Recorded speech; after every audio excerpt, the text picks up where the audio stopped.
Merci de nous recevoir chez vous dans une note de plus qui reçoit aujourd'hui le docteur Abraham Évariste Kwasi, qui est le pasteur principal de l'église Living Word Ministries aux USA. Il est conférencier international sur les thèmes relatifs à Israël et l'église contemporaine. Bienvenue sur notre plateau, docteur Abraham. Bonjour, pasteur Martin. C'est un plaisir pour moi de vous avoir sur votre plateau. Et je pense que les moments que nous allons passer ensemble seront des moments bénis pour nos téléspectateurs. Merci. Une appellation qui est connue de par ceux qui sont familiers, la nation d'Israël, horloge de Dieu. Alors, docteur, pourquoi cette appellation Israël, horloge de Dieu? Et aussi, si nous pouvons avoir quelques indications bibliques, des versets bibliques qui justifient cette appellation. Merci, pasteur Martin. Israël, horloge de Dieu, ou Israël, la montre de Dieu. Et pour être simpliste, cette appellation est tirée de certains passages de l'Ancien et du Nouveau Testament. Mais je voudrais être clair avec nos téléspectateurs et ceux qui nous suivent qu'au moment où ces textes étaient écrits, il n'y avait pas encore d'horloge. L'horloge n'avait pas été inventée. Donc ce sont des symboles qui sont utilisés pour aboutir à ce thème, à ce titre et à cette appellation. Nous savons tous qu'une horloge, une montre est un instrument de mesure du temps. Et le Dieu d'Abraham, d'Isaac et de Jacob, le Dieu d'Israël est le Dieu des temps, des époques, des circonstances et des saisons. Amen. Et il a permis de créer, Dieu lui-même a créé dès le commencement deux grandes mesures de temps. Le soleil et la lune, le grand luminaire et le petit luminaire pour marquer les temps et les saisons. Et dans la parole de Dieu aussi, au-delà du soleil et de la lune, nous avons des références bibliques qui pointent vers Israël, telles que le figuier. Jésus disait dans Matthieu 24, 32, « Lorsque vous verrez le figuier reverdir », le figuier est un symbole d'Israël. Et le figuier qui reverdit marque une nouvelle saison, une nouvelle époque. En d'autres termes, si vous voulez connaître le temps à l'horloge de Dieu, le figuier, c'est-à-dire Israël, est l'instrument que vous devez consulter pour déterminer l'évolution et l'accomplissement des prophéties par rapport à Israël. Comment différenciez-vous l'état d'Israël et l'Église par rapport aux prophéties concernant la fin de temps? Comment vous faites? Est-ce que Israël est-il mêlé ou s'entremêle à l'Église, ou l'Église? Comment vous faites la différence entre l'Église et Israël et l'Église contemporaine? L'État moderne d'Israël et l'Église ont une destinée entremêlée. L'État moderne d'Israël est en fait l'accomplissement des prophéties bibliques de l'Ancien Testament. Et l'Église elle-même est l'accomplissement de plusieurs prophéties de l'Ancien Testament. Que ce soit l'Église, le chrétien, le croyant de la Nouvelle Alliance, ou Israël, ou le juif, tous ont le même ancêtre. Si nous commençons par l'Église, il nous est dit dans le livre de Galates, je crois au chapitre 3, au verset 39, « Si vous êtes à Christ, vous êtes la descendance d'Abraham. » Donc, en tant que chrétien, en tant que croyant de la Nouvelle Alliance, nous sommes la descendance d'Abraham. Mais la descendance spirituelle, parce que lorsque Dieu dit à Abraham dans Genèse chapitre 22, je crois au verset 17, eh bien Dieu lui dit qu'il aura une descendance qui sera comme les étoiles du ciel et une descendance qui sera comme le sable de la terre. Les étoiles du ciel représentent l'Église, qui est la descendance spirituelle d'Abraham. en tant que croyants de la nouvelle alliance, nous avons pour père des croyants Abraham. Nous sommes sa descendance spirituelle. Et Israël, qui représente le sable de la terre, est la descendance physique d'Abraham. Donc ces deux, en fait, ont pour même père qui est Abraham, le père de la foi, le père des croyants. De même qu'Israël croit à l'Ancien Testament, à la loi et aux prophètes, de même nous aussi, nous croyons non seulement à la loi et aux prophètes, mais à la nouvelle alliance scellée par Jésus, qui lui-même est né d'une femme juive sous la loi et qui est aussi la descendance d'Abraham. Donc les deux éléments sont réellement liés et ils ont une destinée prophétique très forte. Parce que lorsqu'on parle de l'Église, on parle aussi de son Sauveur et du retour de ce Sauveur. Et on ne peut pas parler du retour du Sauveur qui est Jésus-Christ, Yeshua HaMashiach, sans parler d'Israël, parce que pas mal d'événements qui vont précéder son retour sont aussi liés à Israël. Merci beaucoup, docteur. Et on va aborder un autre aspect de la chose. Je ne sais pas, quel est votre avis? Le monde en général, et l'Église en particulier, est-ce que nous prêtons attention à cette horloge de Dieu? Et si oui, il y a deux volets là, si oui, si le monde prête attention à cela, ou non, et pourquoi? Je pense que, commençons par l'Église, parce que la destinée de l'Église est liée à Israël. Nous sommes la descendance d'Abraham, comme je l'ai dit, la descendance spirituelle, et Israël, la descendance naturelle. Et l'accomplissement des prophéties touchant à Israël implique aussi l'Église. Mais c'est avec un peu de tristesse que je constate depuis des années où j'étudie ce sujet, l'Église et Israël, de constater une grande ignorance dans le corps de Christ.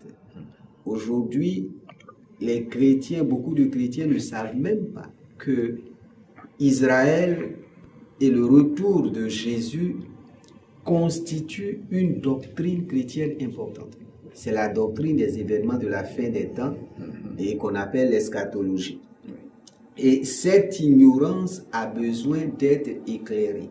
Cette ignorance a besoin d'être saturée de savoir précis et clair.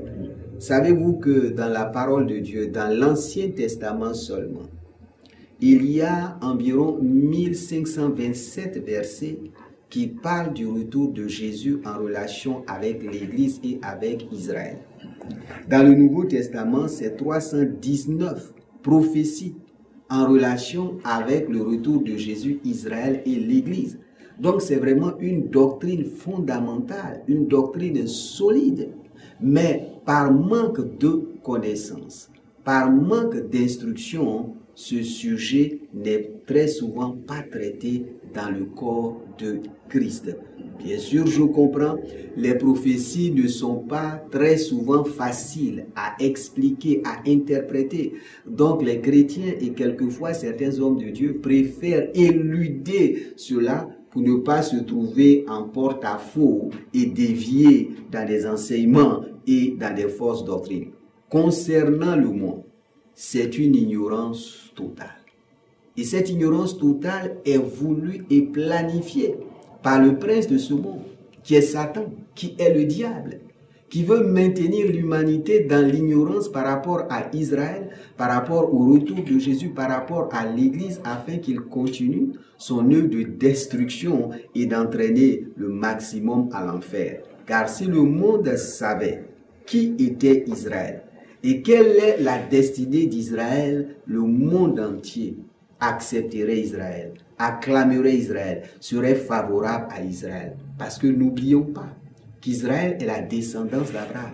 Et lorsque Dieu appelle Abraham, dans Genèse au chapitre 12, à quitter son pays, sa patrie, sa famille, pour aller dans le pays qu'il va lui donner, il enjoint à cette ordonnance des promesses fortes.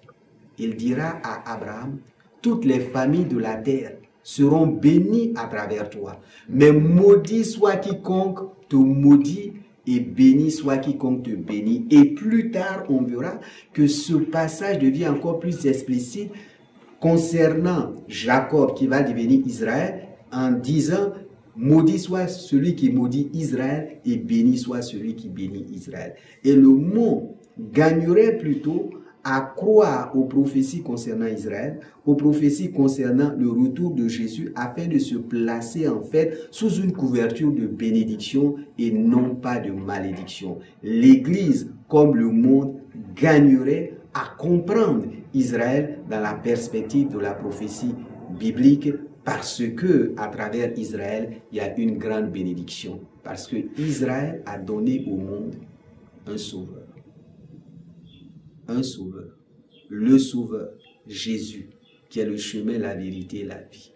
Et tout homme qui reconnaît et qui croit à cette descendance d'Abraham, qui est Jésus, le juif, il a son éternité assurée.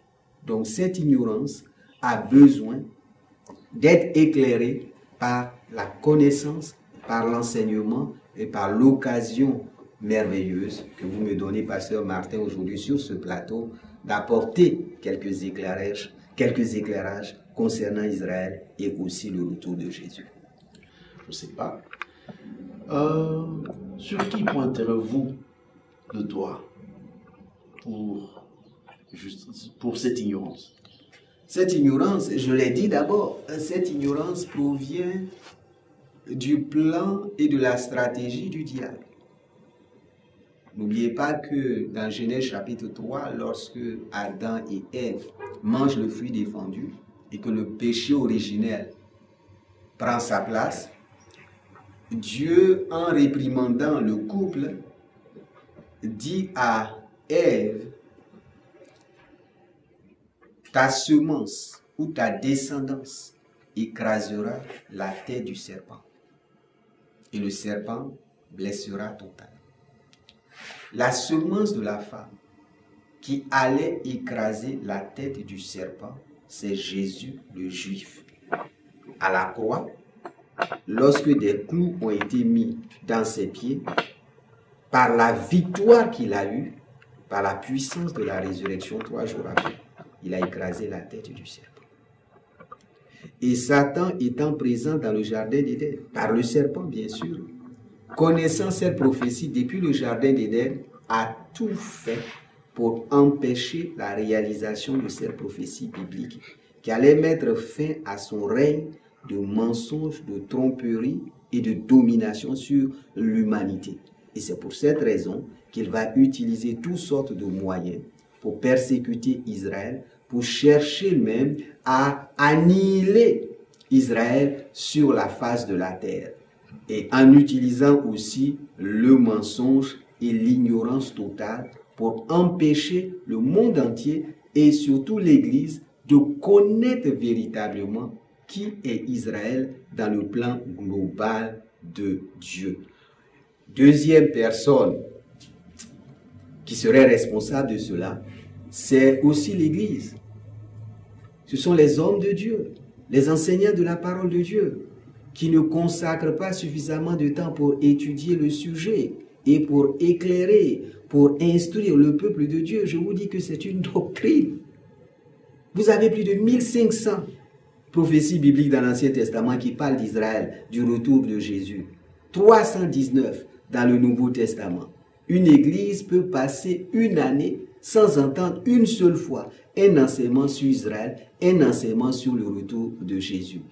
Ces versets bibliques sont plus nombreux que l'enfer et le ciel, sont plus nombreux que la prospérité, sont plus nombreux que la guérison divine, sont plus nombreux même que les démons que nous chassons à longueur de journée. Il faut que nous soyons équilibrés. Ce qui est en relation avec la doctrine a besoin d'être enseigné, a besoin d'être étudié pour que le peuple de Dieu soit instruit et soit enraciné dans les vérités profondes de la parole de Dieu, parce que cela fait partie aussi de la maturité spirituelle. Nous sommes sauvés, nous devenons des disciples et nous devenons des êtres matures pour servir notre Seigneur et plus tard des leaders.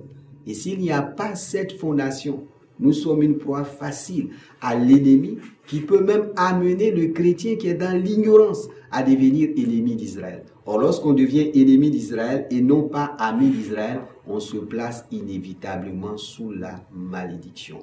Dieu l'a promis à Abraham, il a promis aussi à Jacob qui plus tard va devenir Israël. Et quel chrétien qui veut se placer sous la malédiction? Nous tous, nous recherchons la bénédiction. C'est pour cette raison que nous devons apprendre à connaître, à comprendre Israël afin d'être amis d'Israël et de bénéficier des belles promesses qui sont liées à ce peuple. Car tous les peuples de la terre, toutes les nations de la terre qui ont été amis d'Israël ont expérimenté des bénédictions formidables. Mais tous ceux qui, quelle que soit leur puissance, à un moment donné de l'histoire, ont été des persécuteurs, des assassins, des génocidaires du peuple juif, aujourd'hui, ils ont perdu leur prééminence et peut-être même qu'ils ont disparu de l'histoire de l'humanité. Merci beaucoup, docteur. Et je pense vous retrouver très prochainement pour la suite sur le même sujet. Que Dieu vous bénisse. Frères et sœurs, c'était là une note de plus. Et je pense que vous avez été extrêmement et favorablement édifiés et qu'on a ajouté par cet entretien une note de plus dans votre connaissance. Que Dieu vous bénisse et à la prochaine.